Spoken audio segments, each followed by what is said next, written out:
পাকিস্তানকে হারিয়ে বিশ্ব রেকর্ড ভারতের, যা আর কোনো দেশ পারেনি ক্রিকেটের ইতিহাসে। বন্ধুরা, আপনারা যদি দেখতে চান কি রেকর্ড গড়ল ভারত, তাহলে ভিডিওটি শেষ অবধি দেখতে হবে। চ্যানেলটিকে সাবস্ক্রাইব করে এক লাইক দিতে হবে এবং নোটিফিকেশন বেল আইকন দাবাতে হবে। রবিবার কলম্বোতে টি-20 বিশ্বকাপে ব্যাট ও বলে দাপটে পারফরমেন্স করে দুর্দান্ত জয় তুলে নিল ভারত। চিরপ্রতিদ্বন্দ্বী পাকিস্তানকে 61 রানে হারিয়ে টানা তৃতীয় ম্যাচ জিতল টিম ইন্ডিয়া। এই জয়ের ফলে গ্রুপ পর্ব থেকে প্রথম দল হিসেবে সুপার 8-এর জায়গা নিশ্চিত করল ভারত। ম্যাচে টস জিতে আগে ব্যাট করে নির্ধারিত 20 ওভারে 6 উইকেট হারিয়ে 175 রান তোলে ভারত। শুরুটা কিছুটা সতর্ক হলেও মাঝের ওভারে ব্যাটাররা গতি বাড়ান। শেষ দিকে দ্রুত রান তুলে চ্যালেঞ্জিং স্কোর দাঁড় করায় দল। জবাবে ব্যাট করতে নেমে শুরু থেকে চাপে পড়ে পাকিস্তান। নিয়মিত উইকেট হারিয়ে তারা ম্যাচে আর ফিরতে পারেনি। 18 ওভারে 114 রানে অল আউট হয়ে যায় পাকিস্তান।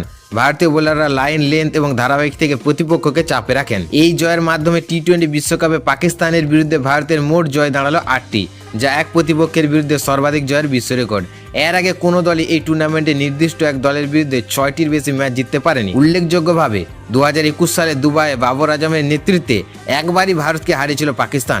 সামগ্রিক টি-20 আন্তর্জাতিক পরিসংখ্যানে 17 ম্যাচে 14 জয় ভারতের দখলে, যা এই প্রতিদ্বন্দ্বিতায় তাদের স্পষ্ট আধিপত্য প্রমাণ করে।